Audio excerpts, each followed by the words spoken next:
Merging with simulator in 3, 2, 1.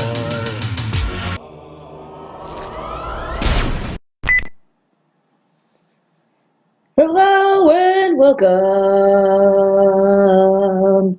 My name is Miss D, and we're going to talk about some plasma arc cutting and a little bit of welding. That way you guys get an understanding of what's going on here. So, let's get going. So the plasma process was originally developed in the 50s to create an arc using argon that was be as hot as helium gas. So the early GTAW process was called heliarc, and it used helium gas. Now the heliarc process worked well, but helium was very, very expensive, and they were always looking for less expensive ways to do that. Now, today's plasma, it can be used for plasma arc welding, PAW, plasma spray, PSP, plasma arc cutting, and gouging using PAC. Now, plasma arc cutting currently is the most used plasma process, but don't get me wrong, plasma is coming through. So, plasma can be used to cut sheet metal into art or decorations, but there's a lot of other things that we can do with it. So let's break it down. Now, plasma has a couple of meanings.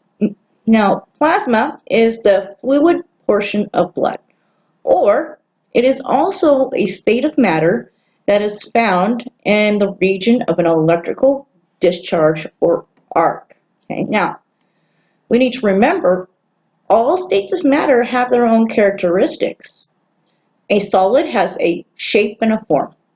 Okay? A liquid, it will sink to its own level and it takes the shape of its container. Now, a gas really has no distinct shape or volume and it fills its container. Now, what's plasma then? Well, plasma actually has a characteristic of all three types of matter. This is why plasma can be so difficult to understand. All right, so the term plasma is defined as a gas that has been heated at partial ionization and can conduct an electrical current. Okay, ultimately, it's hot enough and it makes electricity. Now, the term plasma arc is used in welding, referring to cutting and welding processes of arc plasma. Now, a plasma is present when you have electrical discharge from static from your finger, or when there's a bolt of lightning in a thunderstorm. That's plasma. Now, plasma produces both high temperature and intense light. So, let's learn about the torch. So plasma arc is DC electrode negative, which makes your workpiece positive. Now, the plasma produces an extremely hot arc from 43,000 degrees to 18,000 degrees. Okay, so it's pretty warm. So the plasma torch body on a manual torch, there can be automated or mechanized versions of the plasma cutting and welding, and the torch is made of a special plastic that's resistant to high temperatures, UV light, impact. Now the torch body should provide a good area to grip, that it protects the cable and the hose connections on the head. So there are different lengths and sizes, and we can see here all sorts of different types of handheld manual torch bodies. So the torch head is actually attached to the torch body, where the cables and the hoses attach to the electrode tip and the nozzle. Now, the torch, it can be made at any angle, or straight, it can be flexible, but the most popular angles are 75 and 90 degrees. And usually when we use a 180 degree or a straight up and down torch, those are usually made more for machine operations.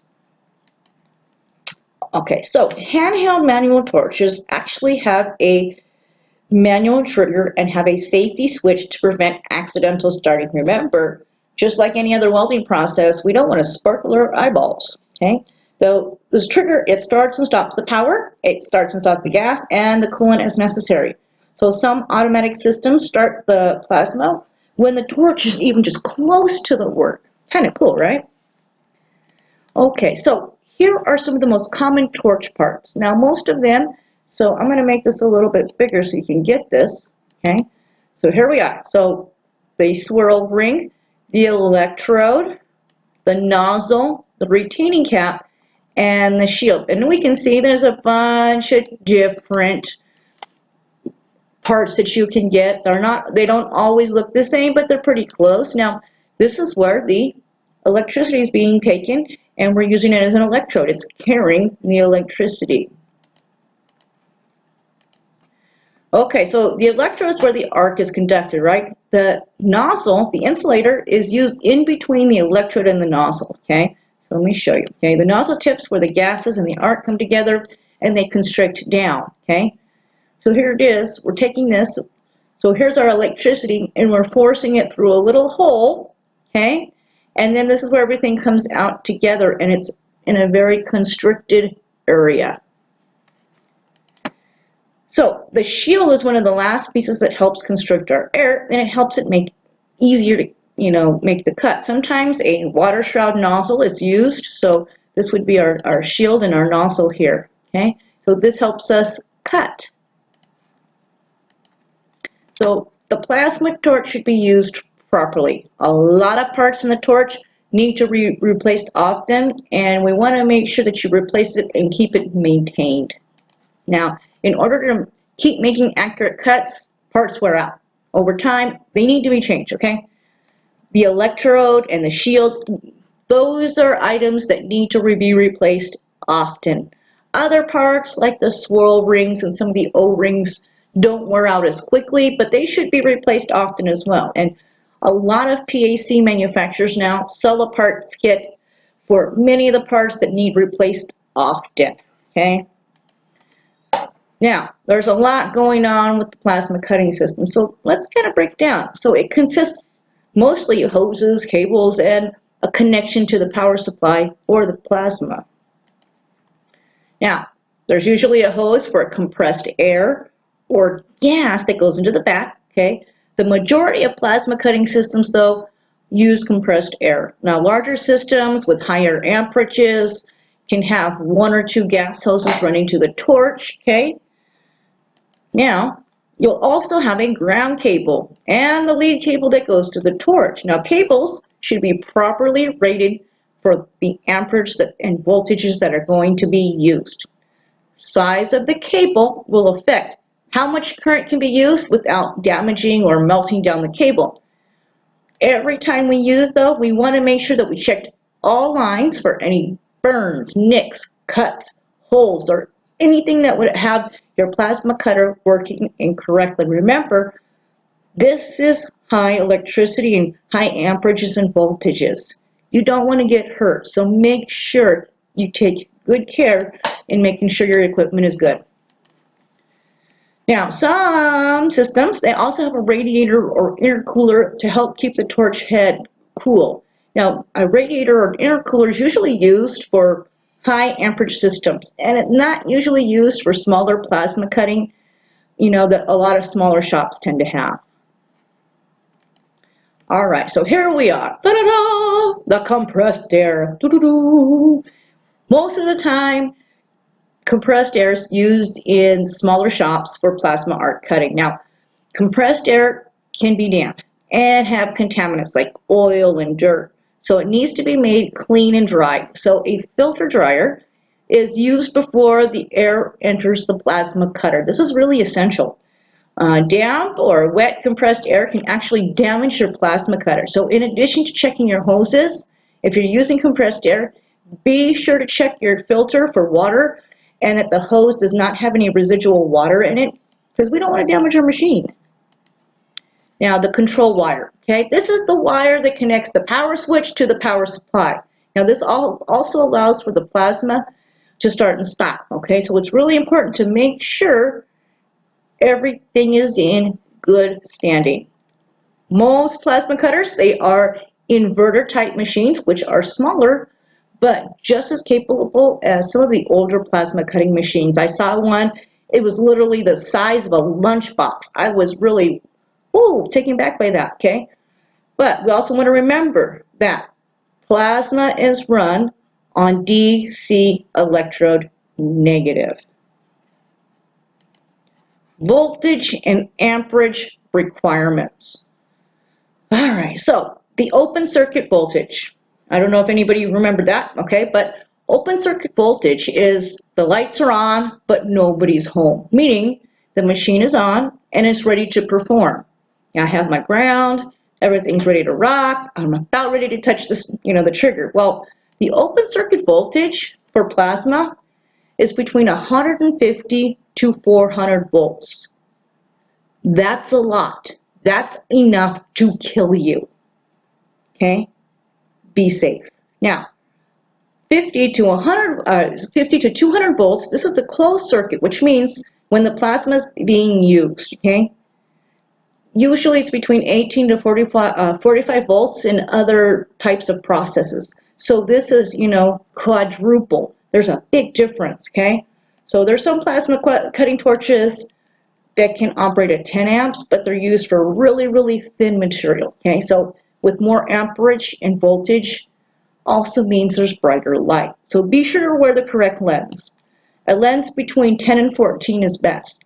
Even though you don't think plasma cutting's that bright, it can do some damage. So let me tell you a story, okay? You guys want a story? Here's a story. So about not thinking it's bright. So one day I was setting up a demo for class, and I needed to make sure everything was set up correctly. I had to set up an air carbon arc and the plasma cutter. Now, I decided to make a couple of tests. Uh-oh, where'd you go? Come back. And I was like, oh, okay, yeah, this will do. Now, let me tell you, okay? I made a couple of test cuts. I used a pair of cutting glasses that had number 5 shade. I didn't want to go get my hood. It was, too far away in the classroom. I made a couple of test cuts. I was done. Mind you, this only took a few minutes. Now, the rest of the day, everybody was asking if I had been in the sun all day.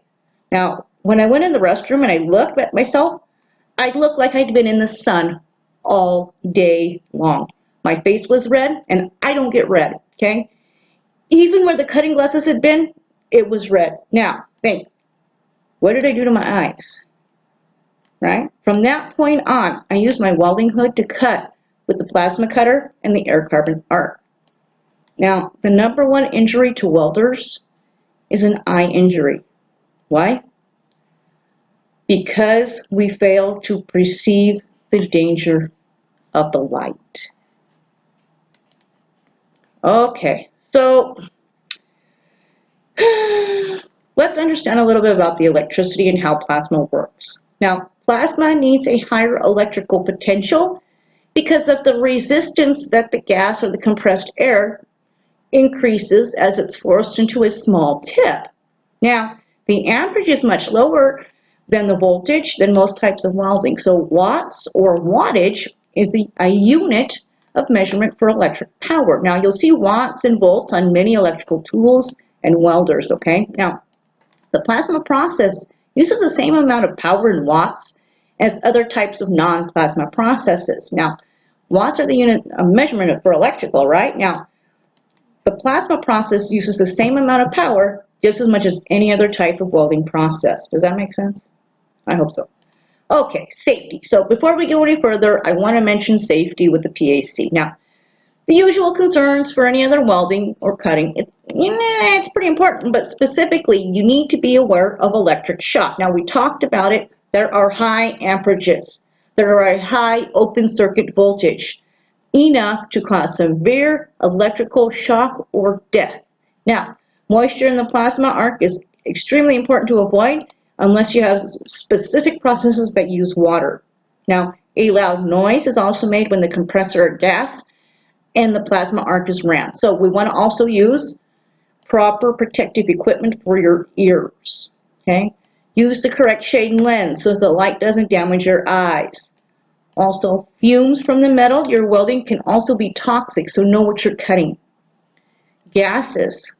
Gases can be inert or reactive, which means without being careful, you could be a bomb. Now, of course, sparks happen with cutting and welding processes, so wear proper protective gear. The last one, operator checkout. Now, Because what do you mean? So as an operator or user, you need not only to check your equipment, but pay attention to what's happening. Sometimes when running a mechanized process, the operator may not feel that he or she needs to watch what's going on. And in essence, they check out. It's really important not to. Oh, and of course, here's my caution sign. Hey guys, you can get dead. Please like and subscribe. If there is something you would like to learn about, please leave it in the comments. Weld the world.